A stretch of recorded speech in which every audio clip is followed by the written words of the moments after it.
Hello, I'm Ramie. And I'm Beth. And this is Brother Knows Quest, the podcast where I, your host, introduce my sister to the wonderful world of tabletop role-playing games. I'm sure you know what we're talking about today, right? The Tales of the Valiant. Yes. I will say right up front, I will say Valorant occasionally because I played the game a bit and it's hard to get it out of my head. It's a PC game, Valiant.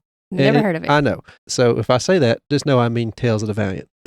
I will not catch myself every time. I'm pretty sure I said it in one of the old episodes when I said I'd order these books. This is a cousin to D&D 5e. After the OGL debacle we talked about a while back, Kobold Press, the people who made the creature codexes, decided to create their own system, which is very similar because they wanted it to be compatible with their D&D monster manuals and stuff that they've created. Their Tome of Beasts and things we talked about a few weeks ago. Mm-hmm. I also have that's the player's guide you got in front of you. You got the Tales of the Valiant player's guide, and it will work with your D&D subclasses and stuff. They've set out a PDF that you can get to convert things pretty easily. I went over that and looked at it, and it's fairly easy.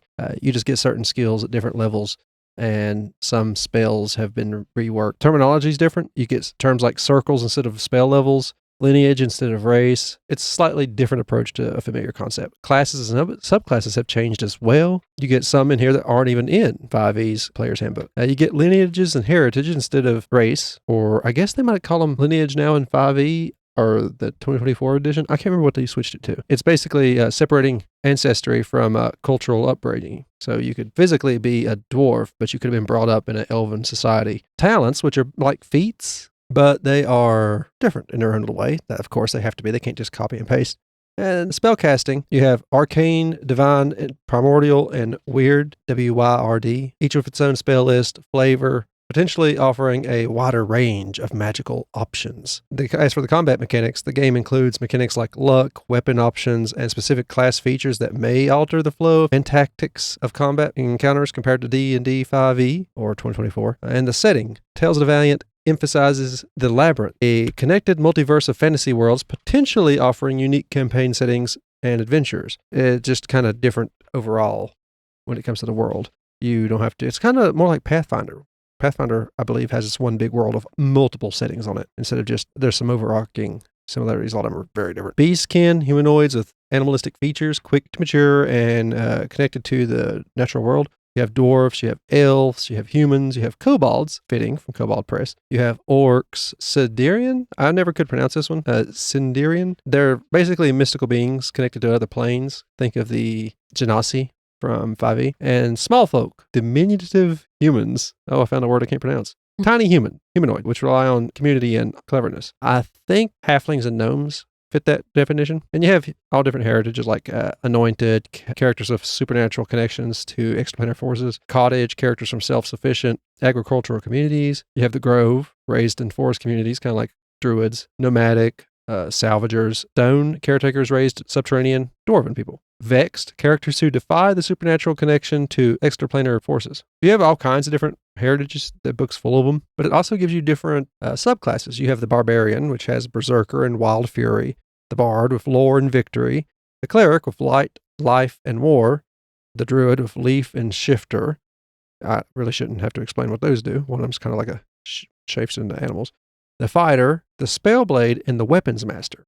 I looked over those two specifically. They were pretty good. The mechanist, which is kind of like the artificer for 5e, but this is actually in the core book. The first one to come out has the mechanist. Metallurgist and the spellwright. The monk, which has flickering dark and open hand. The paladin, who has devotion and justice. The ranger, who has hunter and packmaster. The rogue, who has enforcer and thief. The sorcerer, who has chaos and draconic. Those sound familiar. The warlock of fiend and reaper. I like the reaper warlock when I looked at it. Wizard has the battle mage and the cantrip adept. What'd you see? The volatile spell effect table. Is that from a warlock or sorcerer? It's probably the chaos magic thing, I'd say. Chaos.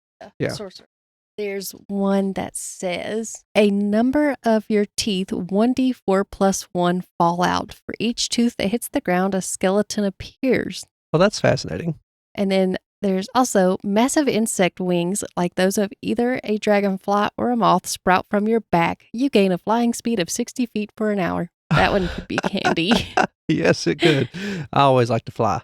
The teeth one, I don't think I would like. Man, that reminds me of an old Greek myth. There's some wild magic ones. There's a lot of different ones. I think 5e had the sorcerer that done that also. Like turn you into a potted plant for a while and everything else. Terrible in combat. Your group would be like, well, they're useless. It happened to the McElroys in one of their campaigns. Take my turn to fertilize you. Here's a little bit of water. Do you need some sunlight? From overall, when you level up in this game, you get a little bit stronger than you would in 5e early on, but I also think you're just a pinch squishier, so the enemies might hit harder too. As for the talents, which are replacing feats, when you level up in a 5e game, you get to choose an ability score improvement, which improves normally for you, Beth, you would increase your dexterity by 2, so you'd get faster and better at stealth. In this, if you take a talent/feat, you could also put 1 point into one of your ability scores. So it isn't giving up a lot to get talents. And when you get to level, I'm pretty sure it's 10, you get what's called a heroic boon. Think of like a super feat. But each class has their own. There's a couple of them you can pick from when you level up to level 10. It makes life so much cooler. But I'm pretty sure that any player I ran this with would love any of them. And I found it difficult to pick between two that I was looking at. But as for the talents, there's magical talents, and there's martial talents, and there's technical talents. Those enhance skills outside of combat, social interactions and exploration stuff. But the martial and the magic, I really don't need to explain what they make better. And of course, you get to choose your background. Look at the Warlock Reaper subclass. Your patron is a patron, the person who gives you power. I thought it was patron at first, but then I was like, wait, patron, that sounds like patroness, and this is magic. You've always played a rogue. I don't think we ever had a warlock more than like 2 sessions. Yeah. Your patron is a formless entity given life by an endless hunger for death. These patrons are sometimes called spirits, but their power is far beyond that of the mere dead. Whether born from the collective consciousness of a slaughtered army, a legendary warrior murdered by treachery, or a sentience bound within a cursed blade, Reaper patrons desire glorious bloodshed above all else and seek warlocks capable of feeding their hunger. So they give you great magical power in exchange for the blood they need. That is a fascinating warlock to me. There'll be more subclasses come out, and they do have that conversion thing, so you can convert normal 5e characters into their system very easily. Honestly, if I was going to play a warlock, I'd probably play that. Geometry. That's to help with the spells, I'm sure. I don't know. Let me see. If there's geometry, I don't like geometry. Well, you never played a caster. I tried my best to get you to play a druid true. once. Cantrips, rituals. I'm assuming you're right. Yeah. It's basically you see some spells that do a straight line, some that do a cone, and it's telling you how that works out. Yeah, there's straight line, cone, circle, cylinder, and a cube. The cube ones. I don't remember many of the cube ones coming up, but I do remember that. Overall, I'm picking this. I have decided to play this over 5e in the future. I have invested. I've already got a bunch of Cobalt Press stuff, and my old 5e stuff will still work with it. So there's no reason not to jump into this. I haven't got the GM screen or anything, but I plan on getting that. I've got the bestiary. There's a Dungeon Master's Guide that's about to come out soon. I guess it's called a GM's Guide. It might already be out, actually, because I bought these a couple weeks ago. Well, this one would come in handy with what you were talking about, the plant thing earlier. It says, speak with plants. Yeah, I had that ability in 5e, which, like I said, this is very similar. Just some of the spells are renamed and reworded just a bit.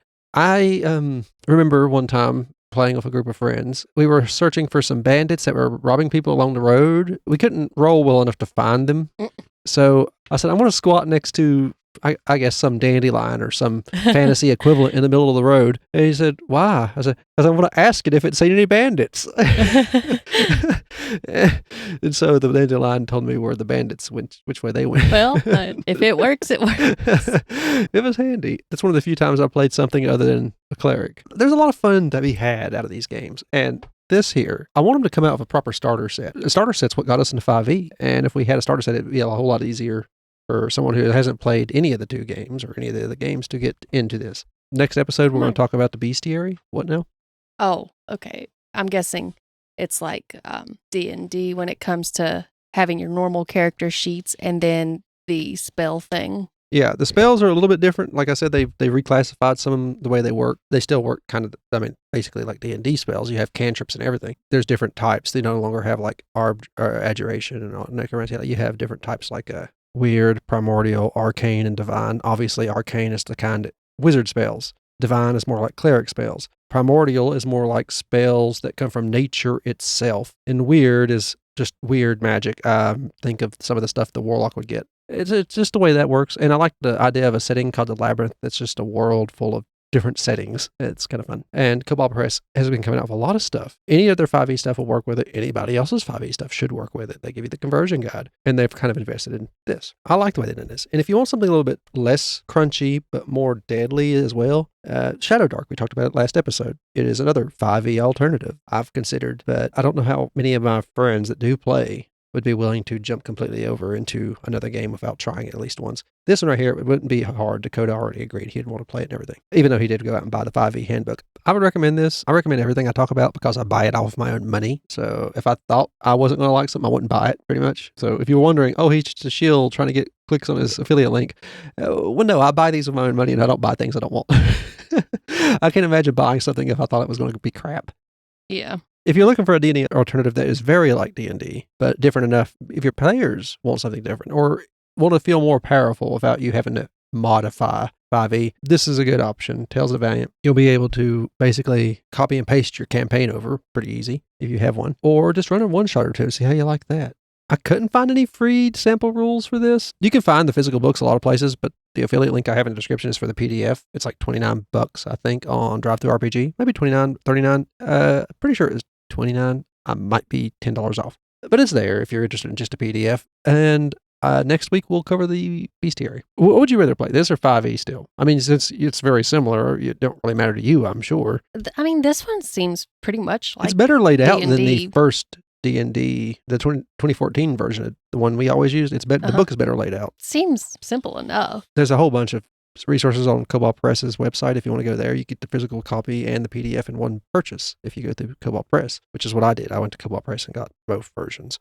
That's about all I have to say about it. They ain't got as many random tables as the last book we covered, does it? No. She loves random tables. You found the one that was in there that was probably really fun to read, and that was the Chaos thing. Yeah. Obviously, this book's got all the stuff you need. How many pages are in it? Not counting the index and the character sheets, there's 372. It's about the same size as any other handbook. And I haven't got the GM's guide because it hasn't came out yet. We will talk about that when it does come out. You'll enjoy the next episode because it's got a bestiary.